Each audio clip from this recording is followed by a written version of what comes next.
దేవుని వాక్యంలోనికి వెళ్దాం రండి. యెహోషువ గ్రంథం 3వ అధ్యాయం 1వ వాక్యం నుంచి మనం కొన్ని వచనాలు చదువుదాం. యెహోషువ వేకువనే లేచినప్పుడు అతడును ఇశ్రాయేలీల వారందరూ చదవము యొర్దానుకు వచ్చి దానిని దాటక మునుపు అక్కడ నిలిచిరి. 3 దినములైన తరువాత ఆయనకు చదవము ఇలాగున ఆజ్ఞాపించిరి, మీరు మీ దేవుడైన యెహోవా మందసమును యాజకులైన లేవీలు మోసుకొని పోవుట చూచినప్పుడు మీరున్న స్థలములో నుండి బయలుదేరి దాని వెంబడి వెళ్ళవలెను. మీకును దానికిని దాదాపు 2000 కొలమూరల ఎడముండవలెను. మీరు వెళ్ళు త్రోవ మీరింతకు ముందుగా వెళ్ళినది కాదు, మీరు దాన్ని గుర్తుపట్టవలెను గనుక ఆ మందసమునకు సమీపముగా మీరు నడవరాదు. మరియు యెహోషువ రేపు యెహోవా మీ మధ్య అద్భుత కార్యములు చేయును గనుక మిమ్మును మీరు పరిశుద్ధపరుచుకొనుడని జనులకు ఆజ్ఞయించెను. మీరు నిబంధన మందసమును ఎత్తుకుని ప్రజల ముందర నడువుడని యాజకులకు అతడు సెలవీయగా వారు నిబంధన మందసమును ఎత్తుకుని ప్రజల ముందర నడిచిరి. చాలమ్మా, తల ఉంచుదాం, కళ్ళు మూసుకుందాం, చిన్న ప్రార్థన చేసి వాక్యాన్ని ధ్యానం చేద్దాం. కృపగల తండ్రి, దాయగలిగినటువంటి మా గొప్ప దేవానికి స్తోత్రాలు. వాక్యం మీది, మాట్లాడేది మీరు, మాతో మా అందరితో మీరు మాట్లాడమని దేవా సూటిగా తేటగా మాకు అర్థమగు రీతిగా మీరు మాట్లాడి బలపరచమని యేసు నామములో అడుగుచున్నాము తండ్రి, ఆమేన్. దేవుని స్తుతిద్దాం. హల్లెలూయా. గత వారం మనం వాక్యాన్ని ధ్యానం చేస్తూ వచ్చాం. ఏం వాక్యం చెప్పుకున్నా చెప్పండి? యోనా గురించి చెప్పుకున్నాం. ఓకే, ఏం మాట్లాడాను? ఆయన గొప్ప కార్యములు చేసే దేవుడు. దానికి స్తోత్రం. హల్లెలూయా. ఎవరి కొరకు చేస్తాడు ఆయన గొప్ప కార్యాలు? మన కొరకు గొప్ప కార్యాలు చేస్తాడు. రెండవది, ఎవరికి చేస్తాడు? మన పక్షముగా గొప్ప కార్యాలు చేస్తాడు. ముందు మనలో కార్యం జరగాలి. దానికి స్తోత్రం. హల్లెలూయా. అలాగే మన ద్వారా దేవుడు కార్యాలు చేస్తాడు. హల్లెలూయా. ఈ పోయిన వారానికి ఈ వారం మెసేజ్ కూడా సెకండ్ పార్ట్ అనుకోండి. ఏది? పోయిన వారం చెప్తున్న మాట ఏంటంటే ఆయన మన కొరకు గొప్ప కార్యాలు చేసే దేవుడు. ఇప్పుడు మన జీవితాల్లో గొప్ప కార్యాలు జరగాలి అని అంటే చెప్తూ యోనా దేవుని మాట వినకుండా వెళ్ళిపోతూ ఉన్నప్పుడు, దేవుని మాట వినకుండా వెళుతున్నప్పుడు దేవుడు తిరిగి తెచ్చుకొని తన ద్వారా దేవుడు గొప్ప కార్యాలు చేస్తూ వచ్చాడు. హల్లెలూయా. అలాగే మన జీవితాల్లో కూడా దేవుని మాటకు మనం విధేయత చూపించి మనం ముందుకు సాగటం ద్వారా మన జీవితాల్లో కూడా దేవుడు గొప్ప కార్యాలు చేయునుగాక. యెహోషువ గ్రంథం 3వ అధ్యాయం 5వ వాక్యములో మాట్లాడుతూ అంటాడు, ఏమంటాడంటే, మరియు యెహోషువ రేపు యెహోవా మీ మధ్య అద్భుత కార్యాలు చేయును గనుక మిమ్మును మీరు పరిశుద్ధపరుచుకొనుడి. దేవునికి స్తోత్రం. హల్లెలూయా. ఏమన్నాడు చెప్పండి? రేపు మీ మధ్య ఏం చేస్తానంటే అద్భుత కార్యాలు చేస్తాను. దేవునికి స్తోత్రం చెప్దామా? హల్లెలూయా. కాబట్టి అద్భుత కార్యాలు నేను చేస్తాను గనుక మీరు చేయవలసిన పని ఏంటంటే మిమ్మును మీరు ఏం చేయాలంటే పరిశుద్ధపరుచుకోవాలి. దానికి స్తోత్రం చెప్దాం. హల్లెలూయా. మీ పక్కన వారితో చెప్పండి, దేవుడు అద్భుతాలు చేయాలి అంటే మనలో పరిశుద్ధత అవసరం. చెప్పారా? ఇంకోసారి చెప్పండి, దేవుడు అద్భుతాలు చేయాలి అంటే మనలో పరిశుద్ధత అవసరం. దానికి స్తోత్రం. హల్లెలూయా. పోయిన వారం చెప్పాం, ఆయన మాట వింటే దేవుడు తన ద్వారా కార్యాలు చేశాడు. ఈరోజు మన జీవితాల్లో, అందుకనే పోయిన వారం చెప్తూ అన్నాను, ఒక మోటార్కి ఏం అవసరం అన్నాను? రిపేర్ అవసరం అన్నాను. ఇప్పుడు ఈరోజు కూడా రిపేరే చేసుకుంటున్నాం. హల్లెలూయా. ఏం చేస్తున్నాం? రిపేర్. కాబట్టి ఆ రిపేర్ ఏంటంటే దేవుడు మనలో ఏం కోరుకుంటున్నాడంటే పరిశుద్ధత కోరుకుంటున్నాడు. పరిశుద్ధత ఏం చేస్తా ఉందంటే నిన్ను ఉన్నతమైన స్థితిలోనికి తీసుకొచ్చునుగాక. చూడండి, ఈ లోకంలో పరిశుద్ధత కనపడదు, కానీ ఈ లోకస్తులలో పరిశుద్ధత కనపడదు, కానీ ఏం కనపడిద్ది అంటే శుభ్రత కనపడిద్ది, పరిశుభ్రత కనపడిద్ది, కానీ పరిశుద్ధత కనపడదు. ఏం కనపడి చెప్పండి? కనపడదు. లోకంలో కనపడదు. కానీ మనం ఎవరిలో చూస్తామంటే దేవునిలో చూస్తాం. అలాగే ఈ పరిశుద్ధత అనేది ఎవరిలో చూస్తామంటే దైవ బిడ్డల్లో చూస్తాం. దానికి స్తోత్రం. హల్లెలూయా. ఈరోజు మనం దేవుని పిల్లలముగా, దేవుని బిడ్డలముగా, దేవుడు మన నుంచి ఏమి ఆశిస్తున్నాడు అని అంటే, ఏమి కోరుకుంటున్నాడు అంటే, ఎలా ఉండాలని ఆయన చెప్తున్నాడు అంటే పరిశుద్ధత, పరిశుద్ధత, పరిశుద్ధత. చూడండి, రేపు మీ మధ్యలో అద్భుతాలు చేస్తా అంటే, ఆనాడు వారు ఎక్కడి నుంచి వెళ్తున్నారంటే ఐగుప్తి అనే బంధకాల్లో నుంచి వారు వెళుతూ ఉన్నప్పుడు వారు చెరలో ఉన్నారు. ఆ చెరలో నుంచి వారు విడుదల పొంది వారు ప్రయాణం చేస్తూ వస్తున్నారు. ప్రయాణం చేస్తూ వచ్చే వారు మోషే చనిపోయిన తరువాత దేవుడు యెహోషువను నిలబెట్టుకున్నాడు. మోషే చనిపోయిన తర్వాత యెహోషువను నిలబెట్టుకుని అంటాడు, మోషేకు తోడై ఉన్నట్లు నేను నీకు తోడై ఉంటాను. దానికి స్తోత్రం చెప్దాం. హల్లెలూయా. ఎవరికి తోడై ఉన్నట్లంట? మోషేకు తోడై ఉన్నట్లుగా నేను నీకు తోడుగా ఉంటాను. చూడండి, అంటాడు నేను నిన్ను విడువను. చూడండి, మొదటి అధ్యాయంలో మనం చదివితే అక్కడ అంటాడు, నిన్ను విడువను, నిన్ను ఎడబాయను, నిబ్బరము కలిగి ధైర్యముగా ఉండు. దేవునికి స్తోత్రం చెప్దాం. హల్లెలూయా. ఏమంటారు చూడండి, నిబ్బరము కలిగి ధైర్యంగా ఉండు. నిబ్బరము కలిగి ధైర్యంగా ఉంటే ఆయన అంటున్నాడు, ఆ మాటలు అంటాడు, నేను వారి పితరులతో ప్రమాణము చేసిన ఈ దేశమును నిశ్చయముగా నీవు నీ ప్రజల స్వాధీనము చేసేదవు అంటున్నాడు. అంటే కానానులో ప్రవేశించటం అది దేవుని చిత్తం. కానానులోనికి వారు వెళ్ళటం అది దేవుని ఉద్దేశం. నేనంటాను, నీవు ఆశీర్వాదకరంగా ఉండటం అది దేవుని ఉద్దేశం.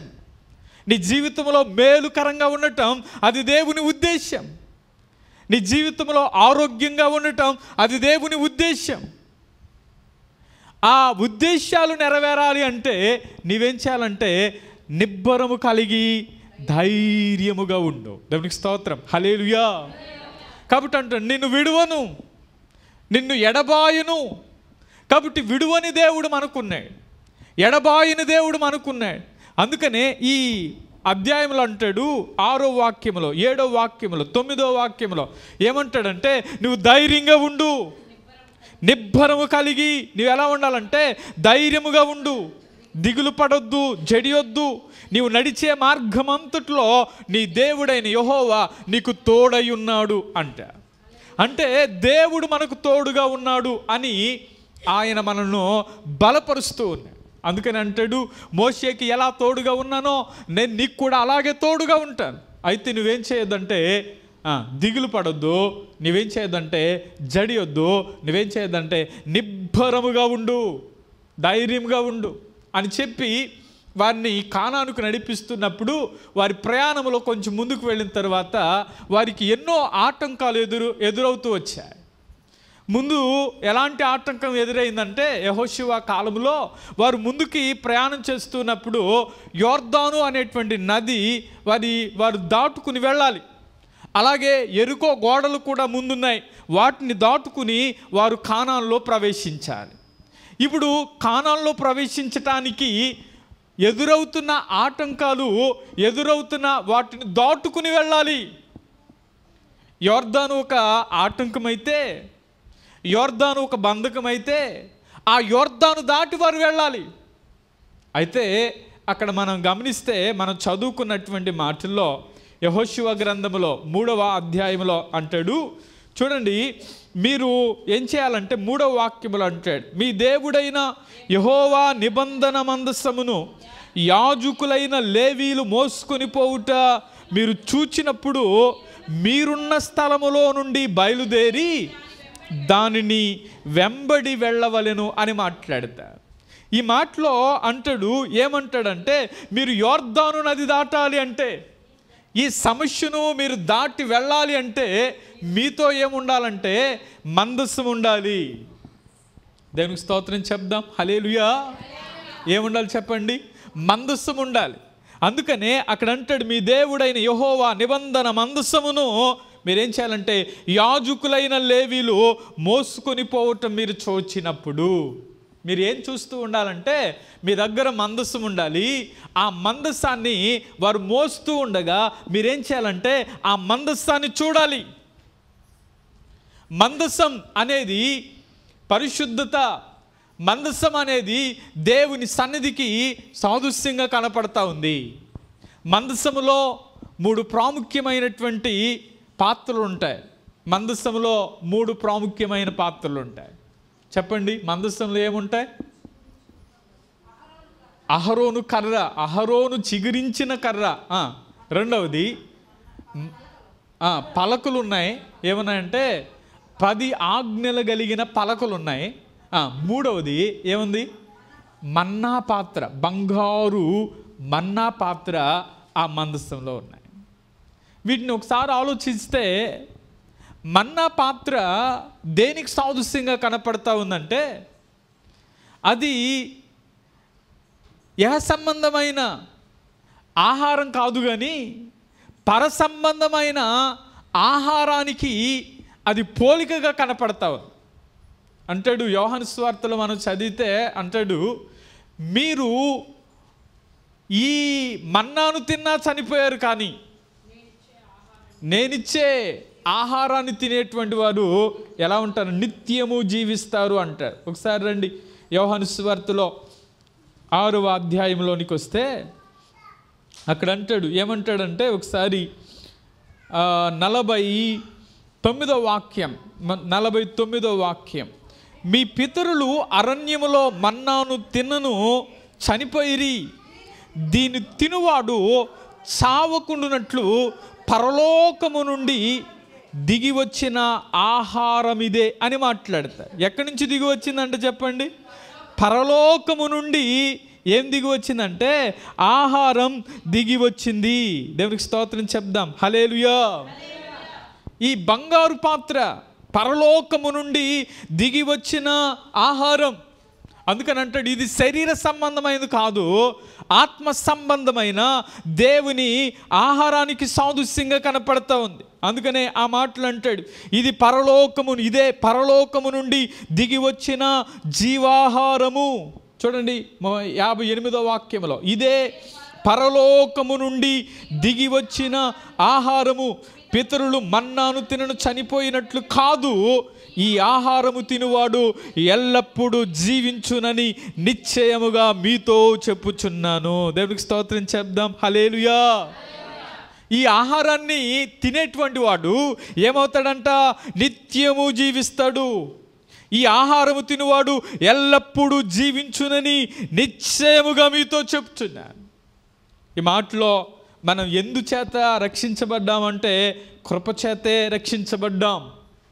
రక్షణ ఎలా ఇచ్చాడంటే దేవుడు ఉచితంగానే ఇచ్చాడు. మనం వెలపెట్టి ఆయన తన స్వరక్తం ఇచ్చి సంపాదించిన సంఘముగా ఆయన చేసుకున్నాడు. దానికి స్తోత్రం చెప్దాం. హల్లెలూయా. ఈ బంగారు పాత్ర లేకపోతే ఈ మన్నా పాత్ర దేనికి సాదృశ్యంగా కనపడతా ఉందంటే జీవాహారమైన యేసుకు ముంగుర్తుగా కనపడతా ఉంది. ఇంకో పాత్ర దానిలో ఉంది, అదేంటంటే అహరోను చిగురించిన కర్ర.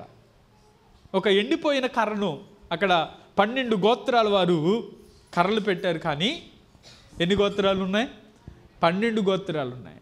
ఈ 12 గోత్రాల వారు అక్కడ కర్రలు పెట్టారు, కానీ అహరోను కర్ర మాత్రమే చిగురించింది. దానికి స్తోత్రం. హల్లెలూయా. ఏ కర్ర చిగురించింది చెప్పండి? అహరోను కర్ర చిగురించింది. ఈరోజు ఆ మోడుబారిన జీవితాలను చిగురింప చేసేటువంటి దేవుడు. మోడుబారిన జీవితాలను చిగురింప చేయగలవు నీవు. మోడుబారిన జీవితాలను చిగురింప చేయగలవు నీవు. మారానుభవం మధురముగా, మారానుభవం మధురముగా మార్చగలవు నీవు, మార్చగలవు నీవు. మహోన్నతుడా నీ కృపలో నేను నివసించుట నా జీవిత ధన్యతయున్నది. మహోన్నతుడా నీ కృపలో నేను నివసించుట, మహోన్నతుడా నీ కృపలో నేను నివసించుట నా జీవిత ధన్యతయున్నది. మహోన్నతుడా నీ కృపలో నేను నివసించుట, మహోన్నతుడా నీ కృపలో నేను నివసించుట. హల్లెలూయా.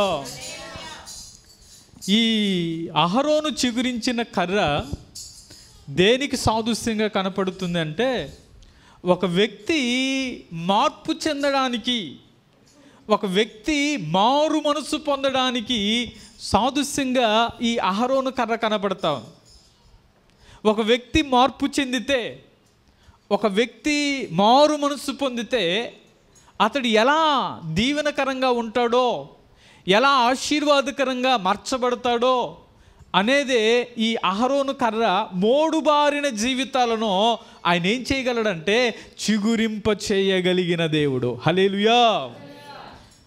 మన జీవితాల్లో, మన బ్రతుకుల్లో మోడుబారిపోయినటువంటి లేకపోతే ఎండిన పరిస్థితుల్లో, లేకపోతే దేవునికి దూరమైనటువంటి పరిస్థితుల్లో, లేకపోతే దేవునికి తిరుగుబాటు చేసే పరిస్థితుల్లో ఒకవేళ ఉన్న వారి జీవితాలను మార్చి దేవుడు ఏం చేస్తాడంటే చిగురింప చేయునుగాక. అందుకనే మాట విననటువంటి వారిని మార్పు చేసేది దేవుడే. హల్లెలూయా. అందుకనే మారు మనసు అనుభవంలోనికి ఆయన నడిపించునుగాక. మార్పు కలగచేసే ఎండిపోయిన లేకపోతే ఆ మోడు బారిన ఆ జీవితాలను చిగురింపు చేసేది ఆయనే. ఈ అహరోను కర్ర దేనికి సాదృశ్యంగా ఉందంటే మారు మనసు అనుభవంలోనికి రావడానికి సాదృశ్యంగా కనపడతా ఉంటుంది. అలాగే దానిలో ఏమున్నాయంటే నిబంధన పలకలు ఉన్నాయి.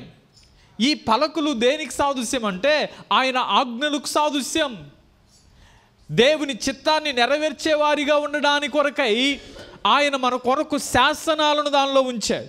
ఏముంచాడు చెప్పండి? దానిలో శాసనాలు అంటే దేవుని ఆజ్ఞల పలకలు, రాతి పలకలు, ఆ నిబంధన పలకలు దానిలో ఉంచబడ్డాయి.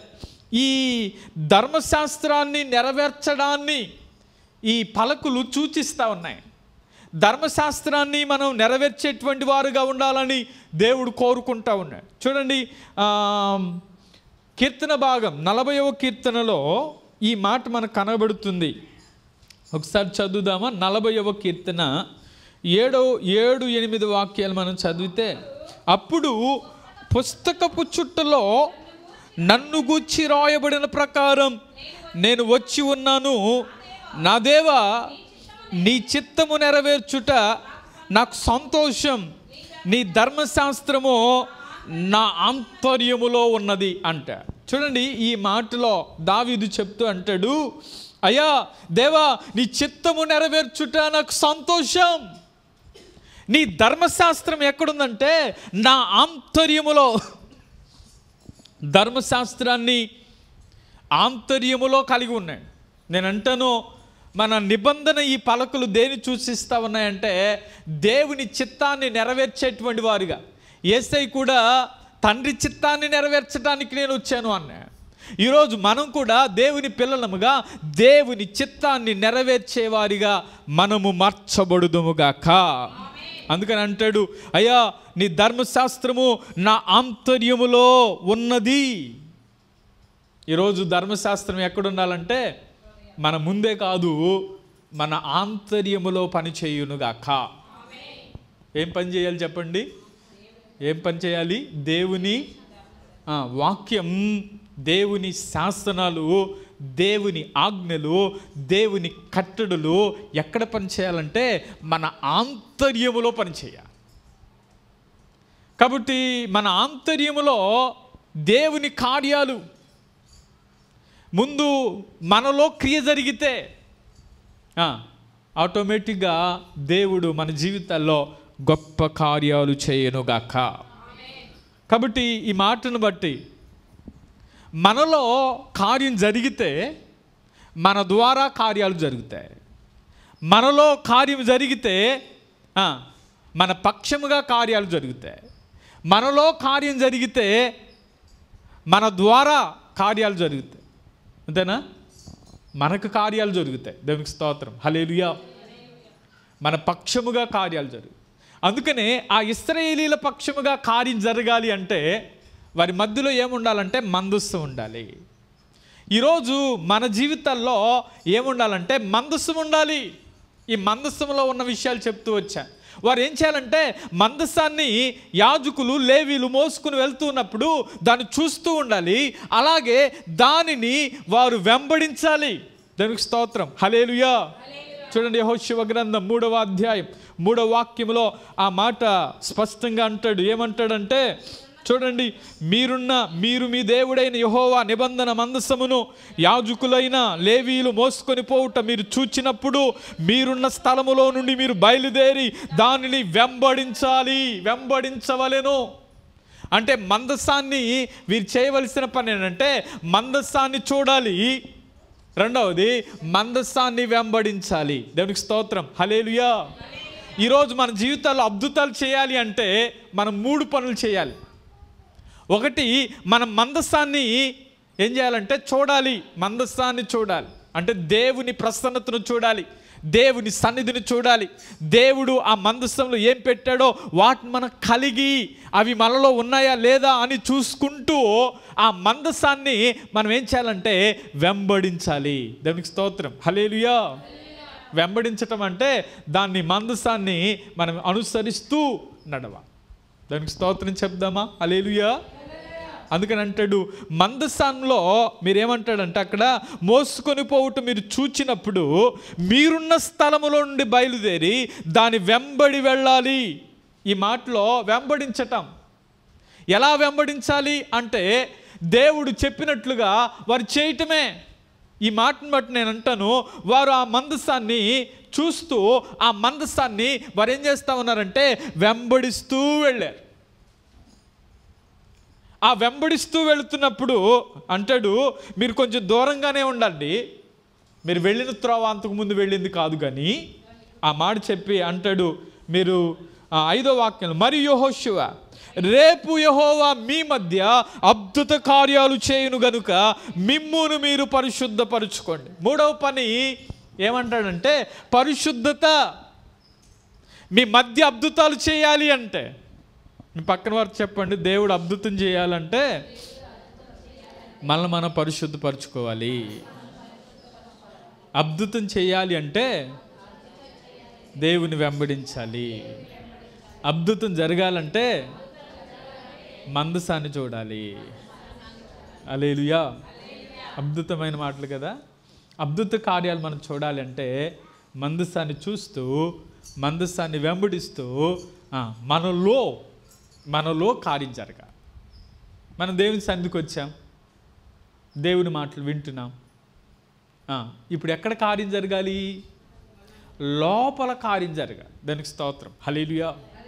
ఆ లోపల అంతరంగములో ఏ కార్యం జరగాలంటే పరిశుద్ధత అనే కార్యం నీ జీవితంలో జరిగితే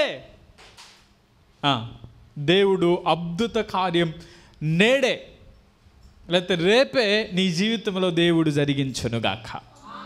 జరిగిస్తాడు ఆయన, చేయగలిగిన వాడేనాయన. నమ్మి మనం విశ్వాసముతో అడుగులు వేస్తే దేవుడే గొప్ప కార్యాలు మన జీవితంలో జరిగించునుగాక. కాబట్టి వారు ఎప్పుడైతే పరిశుద్ధపరచుకుంటూ ఉన్నారో ఆ అధ్యాయంలో మీరు చదివితే అంటాడు 7వ వాక్యం, అప్పుడు చదవండి. అప్పుడు యెహోషువతో ఇట్లా నేను మోషేకు తోడయున్నట్లు నేనును నీకు తోడయుందును, ఇశ్రాయేలీలందరూ ఎరుగునట్లు నేడు వారి కన్నుల ఎదుట నిన్ను గొప్ప చేయ మొదలు పెడతాను. దేవునికి స్తోత్రం చెప్దాం. హల్లెలూయా. ఏం చేస్తాడంట? మోషేకు తోడై ఉన్నట్లుగా నేను నీకు తోడుగా ఉంటాను. ఏంది ప్రతిసారి మోషేకు తోడై ఉన్నట్లు అని చెప్తున్నాడు అంటే, మోషే ఎన్ని ప్రతికూలతల్లో వాడిని విడిపించి తీసుకొచ్చాడో యెహోషువ చూస్తూ వచ్చాడు. కాబట్టి ఆ మోషేని నువ్వు చూసావు, మోషేకి నేను ఎలా తోడుగా ఉన్నానో నేను నీకు కూడా అలాగే తోడై ఉంటా. ఎర్ర సముద్రం వచ్చింది, పాయలు చేసి 6 నెలల మీద వారు దాటుకుంటూ వచ్చారు. అలాగే బండలో నుంచి నీళ్లు తాగుతూ వచ్చారు. ఎన్నో సమస్యలు వచ్చినా మోషే భయపడక ధైర్యంగా ఎలా తోడుగా ఉండి నేను మోషేని నడిపించానో నేను నిన్ను కూడా అలాగే నడిపిస్తాను. ఆ మాట చెప్పి అంటాడు, ఇదిగో నిన్ను గొప్ప చేయ మొదలు పెడతాను. మనలో గొప్ప కార్యాలు జరగాలి, అద్భుత కార్యాలు జరగాలి అన్న, గొప్ప కార్యాలు చేయటం ఆయన మొదలు పెట్టాలి అన్న, మనలో ఏం కార్యం జరగాలంటే పరిశుద్ధత అనే కార్యం జరగాలి. ఆమేన్. పరిశుద్ధత ఎప్పుడైతే మనం పరిశుద్ధపరచబడతామో ఆయన అంటాడు నేను తోడుగా ఉంటాను, నీ జీవితంలో గొప్ప చేయటం నిన్ను మొదలు పెడతాను. అక్కడ అంటాడు చూడండి 11వ వాక్యములు అంటాడు, ఏమంటాడంటే జీవము గల దేవుడు మీ మధ్య ఉన్నాడని ఆయన నిశ్చయముగా మీ ఎదుట నుండి కనానీయులను, హిత్తీయులను, హివ్వీయులను, పెరిజీయులను, గెర్గేషీయులను, అమ్మోరీయులను, యెబూసీయులను వెళ్ళగొట్టుననియు దీని వలన మీరు తెలుసుకుంటారు. దేవునికి స్తోత్రం చెప్దాం. హల్లెలూయా. దేవుడు అంటాడు నేను మీ మధ్యలో ఉంటాను. మీ పక్కన వారు చెప్పండి, దేవుడు మన మధ్యలో ఉండును. ఆమేన్. ఎక్కడుంటాడు? మన మధ్యలో ఉంటాడు. చూడండి అక్కడ అంటాడు నేను తోడై ఉన్నాను, అలాగే నేను నిన్ను గొప్ప చేయ మొదలు పెడుతున్నాను. నీ జీవితంలో గొప్ప కార్యాలు చేయ మొదలు పెట్టేది ఎవరు అంటే దేవుడే. ఆమె గొప్ప కార్యాలు చేయటం మొదలు పెడతాను. ఇదిగో అక్కడున్న వారందరినీ నేను వెళ్ళగొట్టి నేను నీకు దానిని స్వాస్యముగా ఇస్తున్నాను. అక్కడ 7 జాతులు వారు కనబడతా ఉంటారు. కానానీయులు ఉన్నారు, తర్వాత ఎవరు? హిత్తీయులు ఉన్నారు, హివ్వీలు ఉన్నారు, పెరిజీలు ఉన్నారు, గెర్గేషీయులు ఉన్నారు, అమ్మోరీయులు ఉన్నారు, యెబూసీయులు ఉన్నారు. ఈ 7 జాతుల వారిని వెళ్ళగొట్టి అక్కడ ఆ ప్రాంతంలో ఎవరిని పెడుతున్నాడంటే ఇశ్రాయేలీలను దేవుడు వారికి స్వాస్యముగా ఇస్తానన్న దానిని దేవుడు వారికి ఇవ్వబోతున్నాడు. దేవునికి స్తోత్రం చెప్దాం. హల్లెలూయా. ఈ మాటను బట్టి దేవుడు మనతో చెప్తున్న మాట ఏంటంటే, అక్కడ మాట్లాడుతూ వస్తున్న మాట, నేను వారిని వెళ్ళగొడతాను, నేను వారిని ఏం చేస్తానంటున్నానంటే, అది నిశ్చయముగా జీవము గల దేవుడు మీ మధ్య ఉన్నాడు. ఎవరున్నారంట అని ఎవరు తెలుసుకుంటారంటే, నిశ్చయముగా వారందరూ కూడా మీరే తెలుసుకుంటారు. జీవము గల దేవుడు మన మధ్యలో ఉన్నాడని వారు ఏం చేస్తారంటే తెలుసుకుంటారు అని మాట్లాడతారు. కాబట్టి నేడు మన జీవితాల్లో జీవము గల దేవుడు మన మధ్యలో ఉంటే మన జీవితాల్లో కూడా దేవుడు గొప్ప కార్యాలు చేయునుగాక. కాబట్టి ఈ మాటను బట్టి నేను అంటాను, రేపు మీ మధ్య అద్భుత కార్యాలు చేయాలి అనంటే మనలో ఏం అవసరం అంటే పరిశుద్ధత అవసరం. ఈ పరిశుద్ధతే దేవుడు కోరుకుంటా ఉన్నాడు. దేవునికి అందుకని నేను పరిశుద్ధుని గనుక మీరును పరిశుద్ధులై ఉండండి. కాబట్టి పరిశుద్ధత దేవునికి ఎంత ఇష్టమో ఆనాడు వారిని కూడా పరిశుద్ధపరిచే వారిని తీసుకువెళ్ళి ఎక్కడికి తీసుకువెళ్ళాడంటే కానానుకు తీసుకువెళ్ళాడు. దేవునికి స్తోత్రం చెప్దామా? హల్లెలూయా. గొప్ప కార్యాలు చేయటం మొదలుపెట్టాడు. వారి జీవితాల్లో అద్భుత కార్యాలు వారు చూడగలిగారు. తర్వాత యెరికోను దాటుకుని వారు ఎక్కడికి వెళ్ళారంటే కానానును స్వాస్యముగా వారు పొందుకున్నారు. దేవునికి స్తోత్రం, హల్లెలూయా. నేడు మన జీవితాల్లో కూడా ఎన్ని ఆటంకాలు, ఎన్ని అవరోధాలు, ఎన్ని బంధకాలు ఎదురవుతున్నా వాటిని మనం దాటుకుని ఏమవ్వాలంటే ఎక్కడికి వెళ్ళాలి? దేవుడు మనకు అనుగ్రహిస్తున్న ఆ కార్యాలు దేవుడు మన జీవితాల్లో జరిగించునుగాక. కాబట్టి ఆయన కార్యాలు చేయాలి అనంటే, దేవుని కార్యాలు మనం పొందుకోవాలి అనంటే మనం చేయవలసింది పరిశుద్ధత మనకి ఎంతైనా అవసరం. దానికి స్తోత్రం చెప్దాం, హల్లెలూయా. అందుకనే అంటాడు, నువ్వు ధైర్యంగా ఉండవు. ఏమన్నాడు చెప్పండి? ధైర్యంగా ఉండు, ఎందుకంటే నేను నీకు తోడుగా ఉన్నాను. కాబట్టి ధైర్యపరుస్తూ దేవుడు మాట్లాడుతూ వచ్చాడు. వారు ధైర్యంగా మందసాన్ని కలిగి ధైర్యంగా ఆ మందసాన్ని చూచి మందసాన్ని వెంబడిస్తూ వారు తమను తాము పరిశుద్ధపరుచుకున్నారు కనుక దేవుడు వారిని గొప్ప చేయటం మొదలుపెట్టాడు. ఈరోజు మన జీవితాల్లో కూడా మనం దేవుని కలిగి ఉంటే మనం ఎలా ఉండాలి? ధైర్యంగా ఉందుముగాక. దేవుడు మన పక్షంగా ఉంటే ధైర్యంగా ఉందుముగాక. ఎప్పుడైతే మనం దేవుని పక్షంగా ఉంటే ఆయన మన పక్షంగా ఉండి గొప్ప కార్యాలు చేయునుగాక. ఇంకో మాట చదువుదాం ఒకసారి. దినవృత్తాంతముల 2వ గ్రంథంలోనికి రండి, 15వ అధ్యాయం. దినవృత్తాంతముల 2వ గ్రంథం 15వ అధ్యాయం 7వ వాక్యాన్ని మనం చదువుదాం. కాగా మీరు బలహీనులు కాక ధైర్యము వహించుడి, మీ కార్యము సఫలమగును అంటే ఇక్కడ ఆసా అనే రాజుతో కూడా దేవుడు మాట్లాడుతున్న మాట ఏంటంటే, కాగా మీరేం చేయాలంటే బలహీనులు కాక ధైర్యము వహించుడి. మీ పక్కన వారు చెప్పండి, బలహీనులు కాక ధైర్యము వహించుడి, యెహోవా మీ మధ్య కార్యము సఫలము చేయును. ఇప్పుడు అద్భుత కార్యాలు జరగాలంటే ఏమవసరం? అద్భుత కార్యాలు జరగాలంటే ఏమవసరం? పరిశుద్ధత అవసరం. అలాగే మన జీవితంలో దేవుడు కార్యాలు చేయాలి అని అంటే మనం ప్రతి విషయంలో మన బలహీనము కాక ఏం చేయాలంటే ధైర్యముగా ఉండటం అవసరం. దేవునికి స్తోత్రం, హల్లెలూయా. ఆసా పరిపాలిస్తున్న కాలంలో మీరు తర్వాత పరిశుద్ధ గ్రంథంలో 14వ అధ్యాయం 15వ అధ్యాయం మీరు చదువుకోండి, నేను చెప్తాను వినండి. అక్కడ ఆసా పరిపాలిస్తున్నటువంటి కాలంలో ఆసా దేవుని దృష్టికి ఎలా నడుస్తూ వచ్చాడంటే యథార్థంగా నడుస్తూ వచ్చాడు. అలాగే దేవునికి అనుకూలంగానే తన జీవితం నడుస్తూ వచ్చాడు. అలాగే అక్కడ దేవునికి ఆయాసకరమైన వాటన్నిటిని తీసివేశాడు. దేవుని ఆశ్రయిస్తూ వచ్చినంత కాలం దేవుడు తన జీవితంలో నెమ్మది కలగ చేస్తూ వచ్చారు. సరే, అంతవరకు బాగానే ఉంది. అయితే ఒకరోజు శత్రు రాజు అయినటువంటి జరహు అనేటువంటి ఒక రాజు ఏం చేశాడంటే యుద్ధం ప్రకటించాడు. ఎవరి మీదకి? ఆసా అనేటువంటి రాజు మీదకి యుద్ధాన్ని ప్రకటించినప్పుడు జరహు యొక్క సైన్యం ఎలా ఉందంటే 10 లక్షల మందితో కూడినటువంటి సైన్యం ఎవరికి ఉందంటే జరహు అనేటువంటి రాజుకుంది. అయితే ఆసాకి అంత సైన్యం ఏమి లేదు. దాదాపుగా ఒక 5,80,000 మంది ఉన్నారు. ఇప్పుడు బలగం చూస్తే, శత్రు బలగం చూస్తే ఎంత చెప్పండి? 10 లక్షలు. ఇతని బలగం చూస్తే 5 లక్షలు, అంతే కదా? ఇంచుమించు రెట్టింపు అంత బలగం శత్రువుకి ఉంది. అయితే ఆసా ఏం చేశాడు అంటే దేవుని దగ్గర మొరపెట్టడం ప్రారంభించాడు. దేవుని వేడుకోవటం ప్రారంభించాడు. దేవుని సన్నిధిలో, అయ్యా, ఈ విస్తారమైన సైన్యము నుంచి ఓడిపోకుండా మాకు బలము దయచేయ. చూడండి, 14వ అధ్యాయంలో ఒక మాట మనం చదివితే ఆయన చేసిన ప్రార్థనను మీకు ఒకసారి గుర్తు చేస్తాను.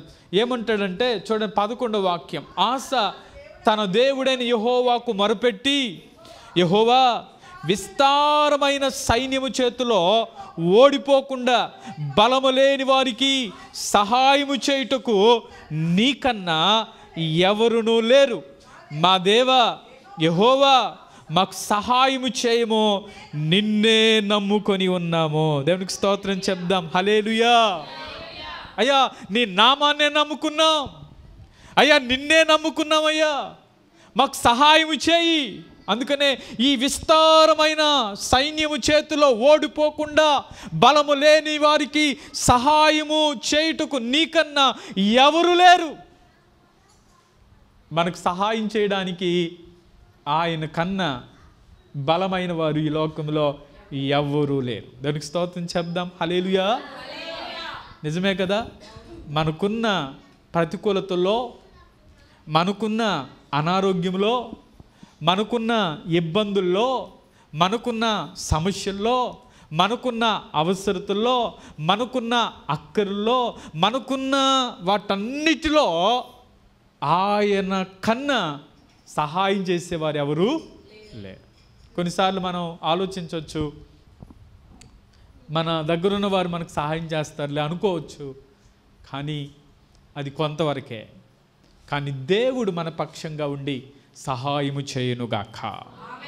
అందుకనే పరిశుద్ధ స్థలములో నుండే నేను మీకు సహాయం చేస్తాను. అలాగే అంటాడు, కొండల తట్టు నా కళ్ళు ఎత్తుచున్నానయ్యా, ఎక్కడి నుంచి నాకు సహాయం వస్తుందంటే యెహోవా వలనే సహాయం. ఈరోజు ఆయన కూడా అంటున్నాడు, అయ్యా, మా బలం చాలదయ్యా, నీవే మాకు సహాయం చేయి. ఏమన్నాడు? నీవే మాకు సహాయం చేయి, సహాయం చేయి, సహాయం చేయి. అందుకనే ఆ మాటలు అంటాడు, మా దేవా యెహోవా, మాకు సహాయం చేయడానికి సహాయం చేయు, నిన్నే నేను నమ్ముకుని ఉన్నాను. ఆసా అంటున్న మాట, అయ్యా, నిన్ను నమ్ముకున్నానయ్యా, నీవు మాకు సహాయం చేయి. ఈరోజు మనం దేవుని నమ్మటం వల్లే దేవుని సహాయం పొందుకుందాముగాక. అది ఎంత ప్రతికూలత అయినా, అది ఎంత అనారోగ్యమైనా, ఏ పరిస్థితి అయినా ఆయన మీద మనం ఆధారపడుతున్నాం కాబట్టి దేవుడు మనకు సహాయము చేయునుగాక. అందుకనే ధైర్యముగా ఏమంటున్నాడు? బలహీనులు కాక మీరు ధైర్యం వహించండి. అందుకనే ఆ మాటలు అంటాడు.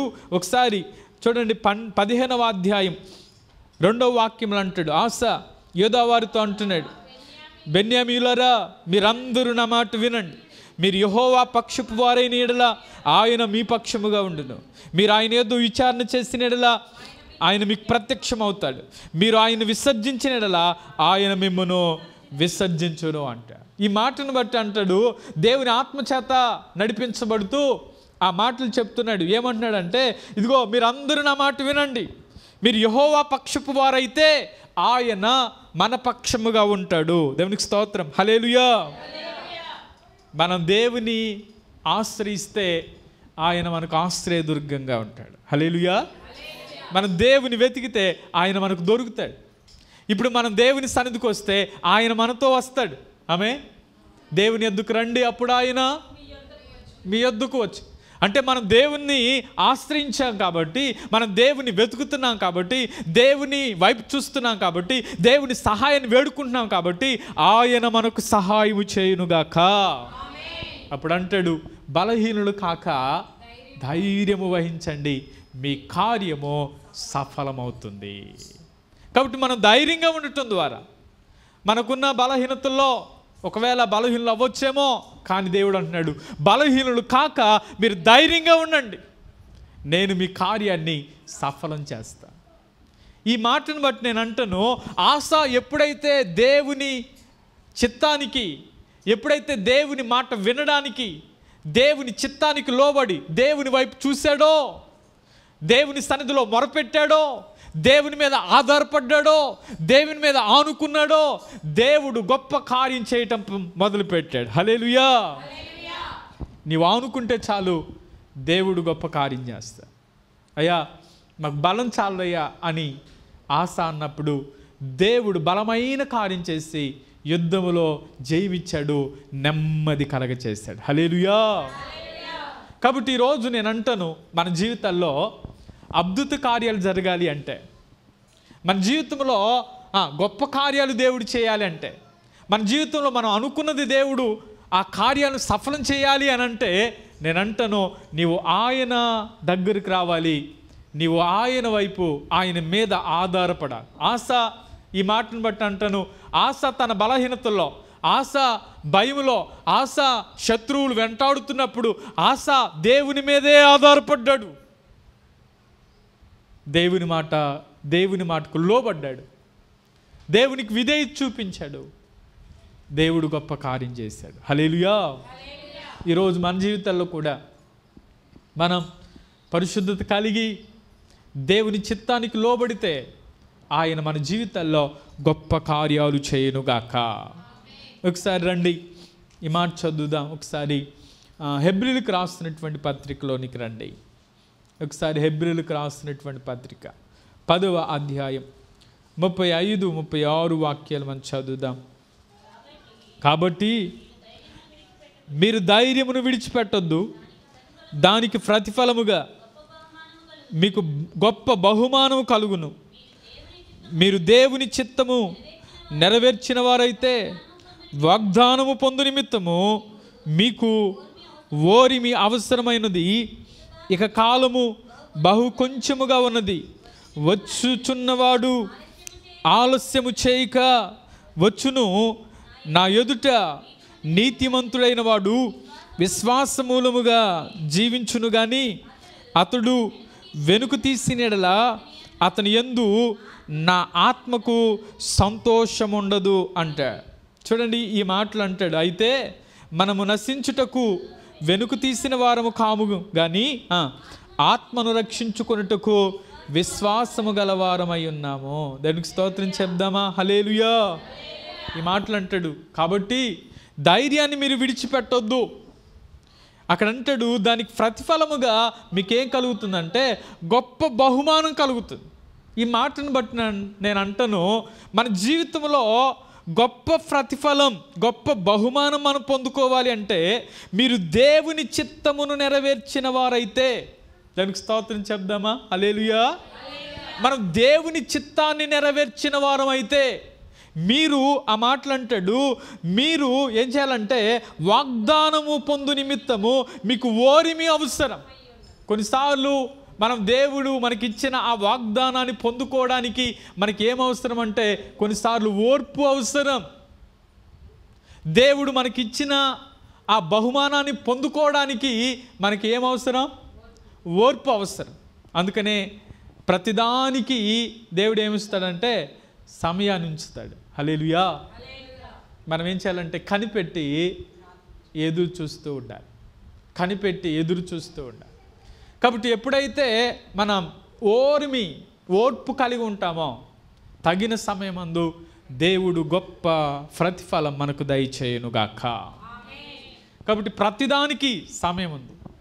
కక్కొచ్చినా కళ్యాణం వచ్చినా ఆగదు అంటారు. కాబట్టి ఆ సమయం రావాలి. అలాగే ఏదైనా దేవుడు మన కొరకు సిద్ధపరిచిన ఏదైనా అది దేవుడే సిద్ధపరచునుగాక. కాబట్టి ప్రతి విషయంలో దేవుని చిత్తం, దేవుని చిత్తానుసారంగా, అందుకని మీరు దేవుని చిత్తము నెరవేర్చిన వారైతే ఆ వాగ్దానము పొందు నిమిత్తము మీకు ఓర్పు అవసరం. కాబట్టి గొప్ప ప్రతిఫలం మనకు కలుగుతుంది. ఇక నేను అంటాను, ఈ భూమి మీద గొప్ప బహుమానం దేవుడు సిద్ధపరుస్తాడు, అలాగే పరలోకములో కూడా దేవుడు మన కొరకు బహుమానాలు సిద్ధపరచునుగాక. ప్రతి వానికి వాని క్రియల చొప్పున ప్రతి వానికి ఇచ్చుటకు నా యొద్ద జీతం ఉంది అంట. ఎవరి దగ్గర జీతం ఉంది? దేవుని దగ్గర జీతం ఉంది. కాబట్టి వాని క్రియల చొప్పున వాని పనుల చొప్పున దేవుడు ఒకరోజు పరలోకములో మనకి ఇవ్వవలసిన ఆ జీతాన్ని దేవుడు సిద్ధపరచునుగాక. కాబట్టి ఈ మాటను బట్టి నేను అంటాను, నీవు ధైర్యంగా ఉంటే గొప్ప బహుమానాన్ని పొందుకుంటావు. ఆమేన్. ఆ గొప్ప బహుమానం ఈ భూమి మీద, అలాగే పరలోకం. కాబట్టి ధైర్యంగా వారు ముందుకు సాగుతున్నప్పుడే దేవుడు వారి జీవితాల్లో కార్యాలు చేయటం ప్రారంభించారు. అలాగే వారు దేవుని వైపు చూస్తూ దేవుని మాటకు లోబడి దేవుని చిత్తంలో వెళుతున్నప్పుడే దేవుడు వారి పక్షముగా కార్యాలు చేస్తూ వచ్చారు. అలాగే మనం ధైర్యంగా ఉంటేనే దేవుడు మన పక్షంగా కూడా మన కొరకు గొప్ప బహుమానాలు దేవుడు సిద్ధపరచునుగాక. ఒకవేళ మన జీవితంలో ఏ బలహీనతలున్నా, లేకపోతే ఏ అనారోగ్యమైనా, ఏ ప్రతికూలత అయినా, ఒకరోజు యేసయ్య దగ్గరికి ఒక పక్షవాయువు కలిగినటువంటి వ్యక్తిని మోసుకుని వచ్చారు. ఆ నలుగురు మోసుకుని వచ్చారు. వారితో అంటాడు, మత్తయి సువార్త 9వ అధ్యాయం 2వ వాక్యం మీరు చదివితే, మత్తయి సువార్త 9వ అధ్యాయం 2వ వాక్యం, ఇదిగో జనులు పక్షవాయువుతో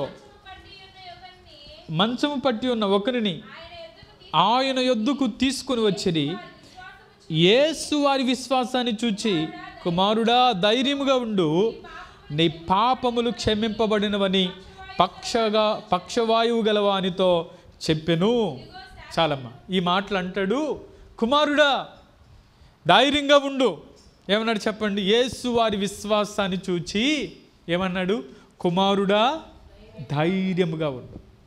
ఏమన్నాడంటే, నీ పాపాలు క్షమించబడ్డాయి. ఈరోజు దేవునికి అవిధేయమైన కార్యాలు దేవుడు క్షమిస్తే దేవుడు వాడి జీవితంలో కార్యం చేయటం ప్రారంభించాడు. వాళ్ళు ఉన్న ఆ బలహీనత అంతా పోయింది. అలాగే రక్తస్రావం కలిగిన స్త్రీ కూడా యేసయ్య దగ్గరకు వచ్చినప్పుడు ఇదే అధ్యాయంలో మనం చదివితే, ఒక మాట చదివితే 22వ వాక్యం, యేసు వెనుకకు తిరిగి ఆమెను చూచి, కుమారి ధైర్యముగా ఉండుమో, నీ విశ్వాసం నిన్ను బాగు చేశానని చెప్పగా ఆ గడియ నుండే ఆ స్త్రీ బాగుపడెను అని రాయబడి. ఆ గడియలోనే నీ విశ్వాసమే నిన్ను బాగు చేస్తుంది, అందుకనే నువ్వు ధైర్యంగా ఉండు. ఆ గడియలోనే, ఆ సమయంలోనే దేవుడు అద్భుతము చేయునుగాక. కాబట్టి మనం నమ్మి, అయ్యా నేను నమ్ముకున్నానయ్యా, నా జీవితంలో గొప్ప కార్యం చేయంటే ఆయన నీ జీవితంలో కూడా గొప్ప కార్యం చేస్తాడు. అయితే నువ్వేం చేయాలంటే ధైర్యంగా ఉండాలి. అందుకని ధైర్యంగా ఉండు, నేనేం చేస్తానంటే గొప్ప కార్యం చేస్తాను. కాబట్టి మన జీవితంలో ధైర్యపరుస్తూ ఉన్నటువంటి మాట, బలహీనులుగా, అందుకనే ఎప్పుడు మీరు బలహీనలు అవ్వద్దు. అందుకని దేవుని చిత్తము నెరవేర్చటం ద్వారా దేవుడు మన జీవితంలో గొప్ప కార్యాలు చేయునుగాక. దేవుని చిత్తాన్ని నెరవేర్చటం ద్వారా దేవుని గొప్ప బహుమానాలు మన కొరకు సిద్ధపరచునుగాక. కాబట్టి ఈ సందేశంలో మన జీవితంలో అద్భుతాలు, దేవుని కార్యాలు, గొప్ప కార్యాలు మనం చూడాలంటే 3 మాటలు చెప్తూ వచ్చాను. మొదటిది, పరిశుద్ధత వలన దేవుడు అద్భుత కార్యాలు చేస్తాడు. అలాగే ధైర్యంగా ఉండటం ద్వారా దేవుడు మన కార్యాలను సఫలం చేస్తాడు. దేవుని చిత్తాన్ని నెరవేర్చడం ద్వారా గొప్ప బహుమానాలు దేవుడు మన కొరకు సిద్ధపరచునుగాక. తల ఉంచుదాం, కళ్ళు మూసుకుందాం, ప్రార్థన చేద్దాం. తల ఉంచుదాం, కళ్ళు మూసుకుందాం, ప్రార్థన చేద్దాం.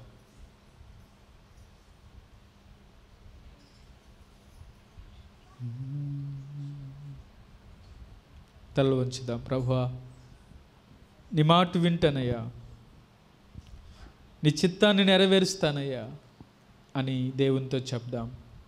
నిజమే, పరిశుద్ధతే మన జీవితంలో గొప్ప కార్యాలు చేస్తుంది.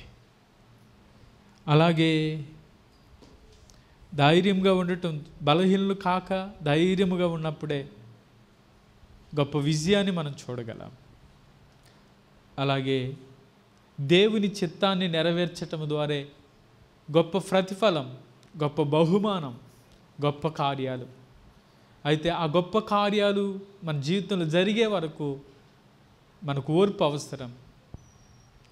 దేవుని చిత్తాన్ని నెరవేర్చే వారిగా దేవుడు మనల్ని చేయాలని ప్రార్థన చేద్దాం. కృపగల తండ్రి, దయగలిగినటువంటి దేవానికి వందనాలు. మీ మాటల ద్వారా మీరు మమ్మల్ని తృప్తిపరుస్తూ వచ్చినందుకే స్తోత్రం. కృపలో బలపరిచారు, భద్రపరిచారు, అందును బట్టి స్తోత్రం. నిజమే, మాలో కార్యం జరిగితే అద్భుతాలు జరుగుతాయ్యా. మా ద్వారా అద్భుతాలు జరుగుతాయి, మా పక్షాన కార్యాలు జరుగుతాయి, మా ద్వారా మాలో కార్యాలు జరుగుతాయి. నిజమే, మా జీవితంలో కార్యాలు చేసే దేవుడు, మా కొరకు కార్యాలు చేసే దేవుడు, మా పక్షముగా కార్యాలు చేసే దేవుడు. మా కొరకు కార్యాలు చేయండి. మమ్మల్ని మేము పరిశుద్ధపరుచుకుంటున్నాం. మీరే గొప్ప కార్యం చేయమని యేసయ్య నామములో అడుగుచున్నాము తండ్రి. ఆమేన్.